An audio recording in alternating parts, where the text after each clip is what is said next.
Ukraine যুদ্ধের ইতি টানতে ডনবাস অঞ্চলের বড় একটি অংশ রাশিয়ার নিয়ন্ত্রণে রাখা উচিত বলে প্রস্তাব করেছেন আমেরিকার প্রেসিডেন্ট ডোনাল্ড ট্রাম্প। যুদ্ধ বন্ধ করতে কিছু অঞ্চল ছাড় দিতে বারবারই ইউক্রেনের প্রেসিডেন্ট ভলোদিমির জেলেনস্কিকে চাপ দিয়ে আসছেন তিনি।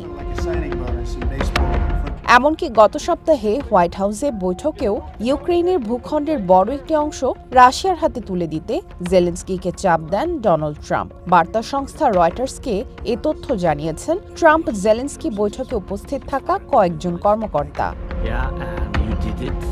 আমেরিকার প্রতিনিধি দল বারবার ভূখণ্ড বিনিময়ের প্রস্তাব তুলে ধরেন বলে জানান ওই কর্মকর্তারা। ইউক্রেনের ডনেটস্ক ও লুহান্স্কের দখল ছেড়ে দিলে রাশিয়া জাপোরিজিয়া ও খেরসনের কিছু অংশ ছেড়ে দেবে বলে জেলেনস্কিকে প্রস্তাব দেয়া হয়।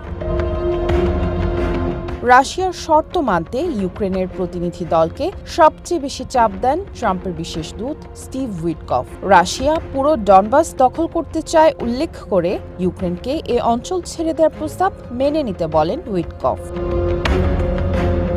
জেলেনস্কি অবশ্য স্বেচ্ছায় কোনো ভূখণ্ড ছেড়ে দিতে অস্বীকৃতি জানান। ট্রাম্প রেগে গিয়ে জেলেনস্কির সাথে চিৎকার চেঁচামেচি করেন বলেও জানান ওই কর্মকর্তারা।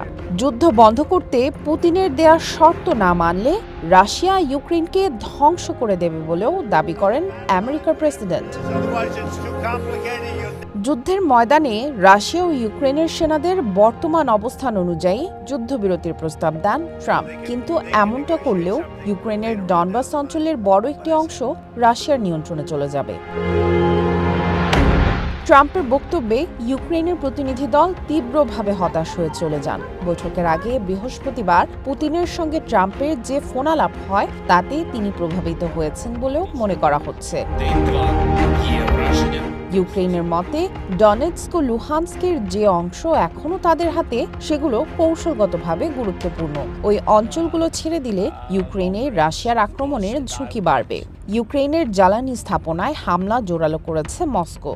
আসন্ন শীত মৌসুমটা তাই বেশ সংকটপূর্ণ হতে যাচ্ছে কিয়েভের জন্য। সামিয়া জান্নাহ, ওয়ান ইন্টারন্যাশনাল ডেস্ক।